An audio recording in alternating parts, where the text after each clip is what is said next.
ከአጨቃጫቂው የንብረት ማስመለስ አዋጅ ጋር በተያያዘ አዲስ መረጃ አግኝተናል። በዚህም መሰረት የንብረት ማለትም የመኪናና የቤትን ጨምሮ የተለያዩ ግብይቶችን የሚከታተል ቡድን ተቋቁሟል። ቡድኑ ማን ምን ገዛ እንዴትስ ንብረቱን ገዛ በሚለው ላይ የሚያተኩር መሆኑን ሰምተናል። በሌላ በኩል ደግሞ ህገወጥ ግንባታ በፈጸሙ ከ3000 በላይ ሰዎች ላይ እርምጃ ተወስዷል። 32000 ህገወጥ ነጋዴዎች ላይ እርምጃ መወሰዱንም የደረሰን መረጃ ያሳያል። ሰላም ቤተሰቦቻችን፣ መረጃዎቹን የት ሀገርና የት ከተማ ሆናችሁ እየተከታተላችሁ እንደምትገኙ በሐሳብ መስጫው ላይ ጻፉልን። በየትኛው ጉዳይ ላይ መረጃ እንድናቀርብላችሁ እንደምትፈልጉ ማሳውቁን። አሁን ዝርዝር መረጃዎቹን አንድ በአንድ ወደ እናንተ እናደርሳለን። እስከ መጨረሻው አብራችሁን ቆዩ።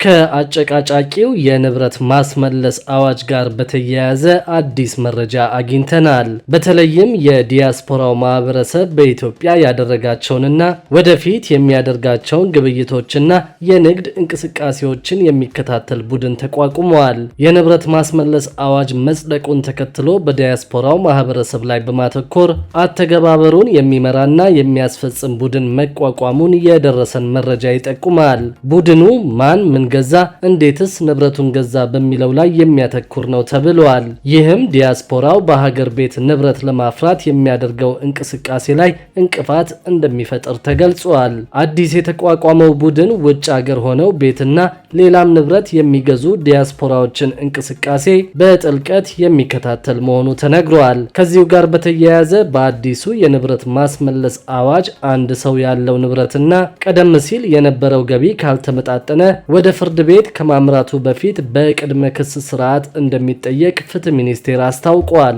የንብረት ማስመለስ አዋጅን በተመለከተ የአዋጁን ዓላማ፣ መሰረታዊ ይዘቶች እንዲሁም ቀጣይ አተገባበርን በተመለከተ የተፈጠሩ ብዥታዎችን ለማስተካከል በሚል ፍትህ ሚኒስቴር መግለጫ ሰጥቷል። በኢትዮጵያ ይህ ህግ ከመውጣቱ በፊት በወንጀል የተገኘ ሀብት ማስመለስን በተመለከተ ራሱን የቻለና ወጥ የሆነ የህግ ማዕቀፍ ያልነበረ በመሆኑ በህግ ማስከበር ሂደት ክፍተት ፈጥሮ መቆየቱ በመግለጫው ተገልጿል። ቀደም ሲል የንብረት ማስመለስ አዋጁን በተመለከተ ያለ ህግ ቢኖርም ብዙ ህጎችን ያካተተ እንዳልነበር የፍትህ ሚኒስትሯ ወይዘሮ ሀና አራያ ስላሴ አስታውቀዋል። ምንጩ ያልታወቀ ንብረትን በተመለከተ በቅድመ ክስ ሂደት ማንኛውም ሰው ጉዳዩን እንዲያስረዳ የሚቀርቡለት ጥያቄዎችና አቤቱታዎች የፍርድ ቤት ህጎችንና መርሆችን ተከትለው ማጣራት ይደረግባቸዋል ተብለዋል። አቤቱታ የሚቀርብባቸው ሰዎች በህጉ መሰረት ያላቸውን ማስረጃዎች የማቅረብ በፍርድ ቤት ዘንድ ቀርበው የመደመጥ መብታቸው እንዲከበርላቸው ይደረጋልም ተብለዋል። በሌላ በኩል ደግሞ ህገወጥ ግንባታ በፈጸሙ ከ3000 በላይ ሰዎች ላይ እርምጃ ተወስዷል። ባለፉት 10 ወራት ህገወጥ ግንባታ በፈጸሙ 3195 ሰዎች ላይ እርምጃ መውሰዱን የአዲስ አበባ ከተማ ደንብ ማስከበር ባለስልጣን ገልጿል። የባለስልጣኑ ዋና ስራ አስኪያጅ ሻለቃ ዘሪሁን ተፈራ በተቋሙ የ10 ወራት እቅድ አፈጻጸም ግምገማ መድረክ ላይ እንደገለጹት በከተማዋ የሚስተዋሉ ደንብ መተላለፎችን መከላከል የሚያስችል ጠንካራ የማስፈጸም አቅም ለመገንባት እየተሰራ ይገኛል። በዚህም ከ2016 በጀት ዓመት ጋር ሲነጻጸር በከተማዋ የሚፈጸሙ የደንብ መተላለፎችን 64 በመቶ መቀነስ ተችሏል ብለዋል። ባለስልጣኑ ባለፉት 9 ወራትም ህገወጥ ግንባታ በፈጸሙ 3195 ሰዎች በ32000 ህገወጥ ነጋዴዎች፣ በ1121 ህገወጥ የእንስሳት አዘዋዋሪዎች፣ ከ100000 በላይ ህገወጥ ማስታወቂያዎችና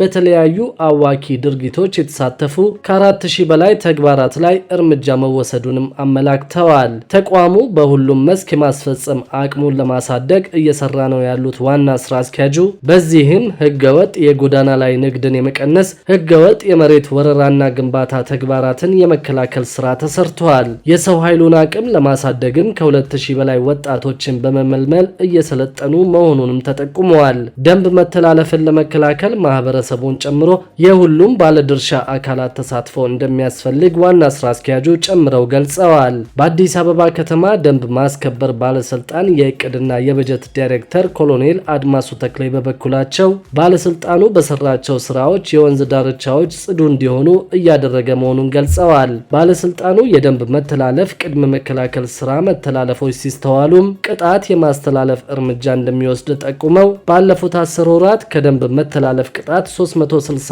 ሚሊዮን ብር በላይ መሰብሰቡን አስታውቀዋል። ከገቢው የኮሪደር ልማትና የወንዝ ዳር ዳርቻ የደንብ መተላለፍ ቅጣት ከፍተኛውን ድርሻ እንደሚይዝም ጠቅሰዋል። ባለስልጣኑ ደንብ መተላለፍን ከመከላከል ባሻገር በተለያዩ የበጎ አድራጎት ስራዎች ላይ እየተሳተፈ መሆኑ የተገለጸ ሲሆን 17.3 ሚሊዮን ብር ወጪ በማድረግ ለአቅመ ደካሞች ቤት የመገንባት ማዕድ የማጋራትና ለተማሪዎች የትምህርት ቁሳቁስ የማሟላት ስራ መሰራቱ ተመላክቷል። በሌላ መረጃ ደግሞ የኢትዮጵያ አየር መንገድ በአፍሪካ የጭነት ገበያ ድርሻው 35 በመቶ መድረሱ ተገልጿል። ኢትዮጵያ ከሰሃራ በታች ካሉ ሀገሮች በስንዴ ምርት መጠን ቀዳሚ መሆኗም ተጠቅሷል። የአፍሪካ ፋይናንስ ኮርፖሬሽን የሀገሪቱን ዓመታዊ የመሰረተ ልማት ሪፖርት ይፋ ሲያደርግ 35 በመቶ የአፍሪካ ጭነት የሚጓጓዘው በኢትዮጵያ አየር መንገድ እንደሆነ አስታውቋል። የኬንያና የሞሮኮ አየር መንገዶች የ25 በመቶ ድርሻ እንዳላቸው ኮርፖሬሽኑ ገልጾ በአፍሪካ ሀገሮች መሃል ያለው የመንገደኞችና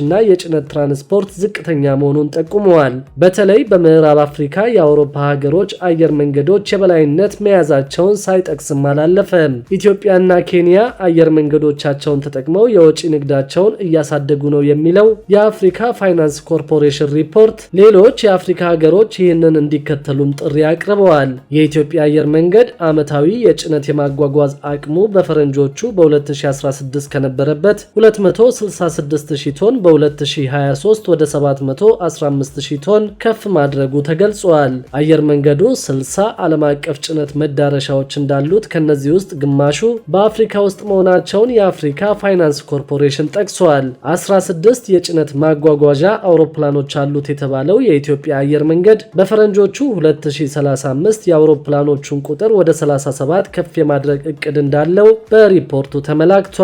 የኢትዮጵያ አየር መንገድ ተፎካካሪ ነው የተባለው የኬንያ አየር መንገድ ዓመታዊ የጭነት የማጓጓዝ አቅሙ ወደ 380,000 ቶን ከፍ ማለቱም ተገልጿል። ሩዋንዳ፣ ግብጽና ኮት ዲቫር የጭነት አቅማቸውን በማሳደግ ላይ ካሉ አየር መንገዶች መካከል ተጠቃሽ መሆናቸው የተገለጸ ሲሆን የኳታር አየር መንገድ በአፍሪካ ጭነት አገልግሎት ያለው ተሳትፎ እየጨመረ ነው ተብሏል። የአፍሪካ ሀገሮች የመሰረተ ልማት ችግር ለአቪዬሽን ዘርፍ እድገት ዋነኛ መንስኤ እንደሆነ ሲገለጽ የአህጉሪቱ አየር መንገዶች ተወዳዳሪ እንዳይሆኑ ማድረጉም ተጠቅሷል። የአፍሪካ ፋይናንስ ኮርፖሬሽን በሪፖርቱ ትኩረት ከሰጠባቸው ሌሎች ጉዳዮች መካከል የማዕድን ልማት፣ ግብርና፣ ሎጂስቲክስ እና የኢንፎርሜሽን ቴክኖሎጂ መሰረተ ልማት መስፋፋት ተጠቃሾች ናቸው።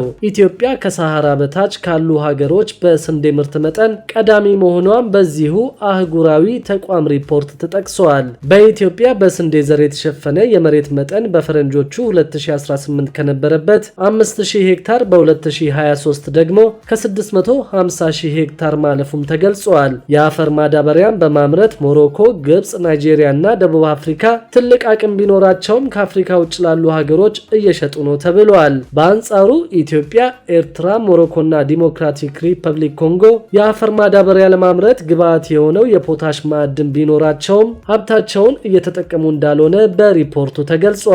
የዓለም ዋነኛ የፖታሽ ማዕድን አምራች የሆኑት ሩሲያና ዩክሬን ጦርነት ውስጥ በመሆናቸው ምክንያት የአፈር ማዳበሪያ ዋጋ በመጨመሩ የአፍሪካ ገበሬዎች ዋነኛ ተጎጂ ሆነዋል ተብሏል። ሌላው ኢትዮጵያ ለውጥ አስመዝግባበታለች የተባለው የዲጂታል መሰረተ ልማት ሲሆን የቴሌኮምና የዲጂታል ቴክኖሎጂ መሰረተ ልማት ተጠቃሚዎች ቁጥር ከፍተኛ ለውጥ አሳይቷል። እንደ ሪፖርቱ ከሆነ የኢትዮጵያ ልማት ድርጅቶች ጠቅላላ ሀብት 46.3 ቢሊዮን ዶላር ሲደርስ የመንግስታዊ ባንኮች ሀብት ደግሞ 2.9 ቢሊዮን ዶላር ሆነዋል። እንዲሁም የውጭ ምንዛሪ መጠባበቂያ ደግሞ በፈረንጆቹ ታህሳስ 2024 ላይ 3.8 ቢሊዮን ዶላር መድረሱ በሪፖርቱ ተገልጿል።